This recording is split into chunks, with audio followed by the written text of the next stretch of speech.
बिस्मिल्लाहिर्रहमानिर्रहीम। हलाल कमाई की बरकत। मेहनत से कमाई करके अपने बाल बच्चों की परवरिश करना, घरवालों को मोहताजी से बचाना और खुद भी बचना बहुत बड़ी इबादत ही नहीं, बल्कि इस्लाम के 5 रुकनों के बाद सबसे बड़ी फ़र्ज इबादत है।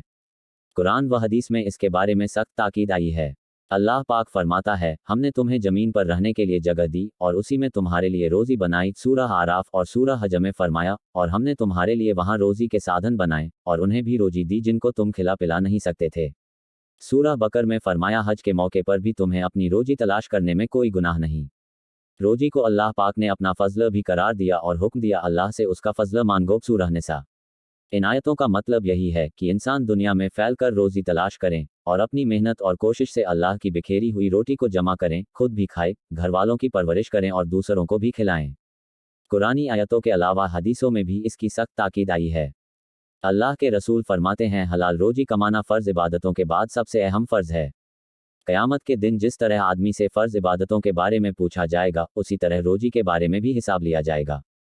हलाल रोज़ी कमाने और खाने खिलाने की बरकत यह है कि उसकी बदौलत इंसान की तबीयत नेकी और नेक कामों की तरफ लगती है, उसे इबादत की तौफीक मिलती है, आंखों में शर्म व हया और चाल में शराफत पैदा हो जाती है, और सबसे बड़ा फ़ायदा तो यह है कि क़यामत के दिन उसका चेहरा रोशन होगा।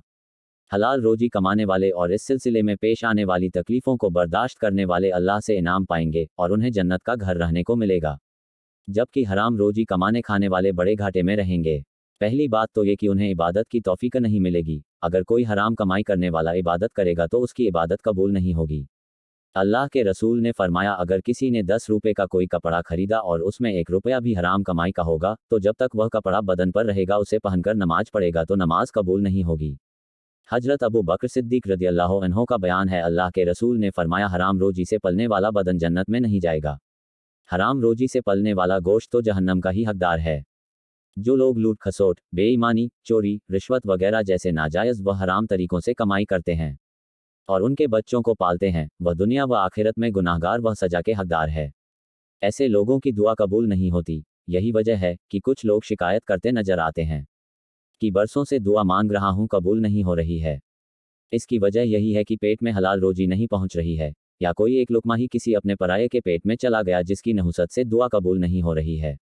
खुदा के लिए खाने पीने का खास ध्यान रखें, हलाल रोजी कमाएं और खाएं और उसी के घर का खाए पिएं जिसकी रोजी हलाल होने का यकीन हो। दावतों के शौकीन ना बने, कहीं जाना पड़े तो सोच समझ कर जाएं कि फलाना शख्स किस कमाई से दावत कर रहा है। लेकिन अफसोस, आज इसका ख्याल तो हमारे दीनी रहनुमा और पीर हजरात भी नहीं कर रहे हैं। पता है कि मुरीद का कारोबार उल्टा सीधा है, लेकिन उसकी नाराजगी के खौफ से उसे कुछ कहने की हिम्मत नहीं करते और आराम से उसके यहाँ दावत में जाते हैं। अल्लाह हिदायत दे, आमीन।